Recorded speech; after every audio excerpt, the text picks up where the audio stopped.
Привет! Тема нашего сегодняшнего видео такая, что приехал автомобиль, вот вы видите, какой это Bentley Bentayga, и человек жалуется на адские скрипы в салоне. На самом деле у меня на памяти это не первый автомобиль.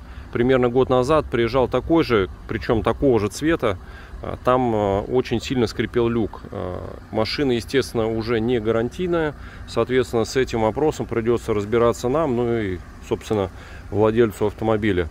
Как ни странно, но почему-то все поломки, особенно на дорогущих автомобилях, случаются после того, как заканчивается гарантия. Я не знаю, это совпадение, либо это какой-то злой рок, но действительно это так и есть.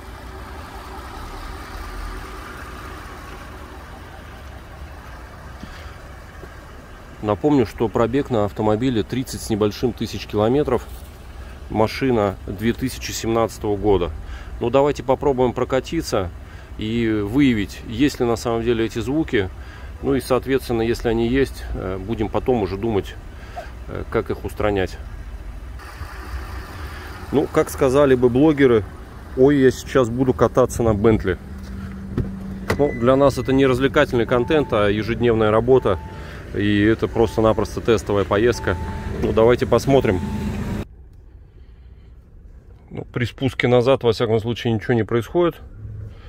Теперь давайте попробуем поехать вперед и внимательно слушаем.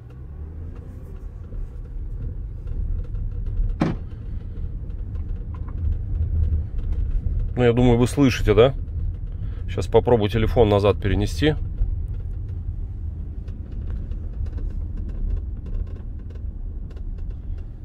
Честно, не знаю, что там наснималось. Но сейчас более длительную поездку сделаем. И давайте послушаем, что будет происходить дальше.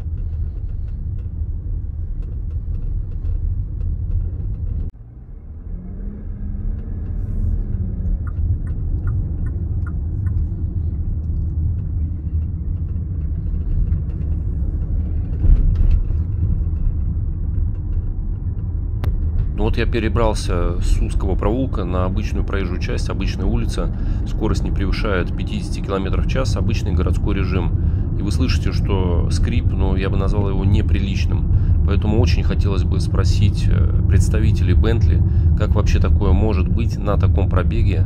Машина абсолютно исправна, то есть ни одной крашеной детали, ни в каких авариях она не была, никаких людей с газовыми горелками к ней не прикасалась, поэтому как такое может быть? Ведь даже на вторичке эта машина начинается от 10 миллионов рублей. Я считаю, что это просто неприлично. Но будем бороться с этим недостатком. По результатам вам покажу, в чем же все-таки было дело. Надеюсь, мы этот момент победим. На самом деле, жалею, что тогда не вел канал, когда мы занимались вопросом скрипящего люка. Там было много и много всяких интересных моментов. Но мы его тогда на самом деле победили. Вот. Ну, на этом пока все. Подписывайтесь на мой канал, ставьте лайки, и дальше будет еще много всего интересного.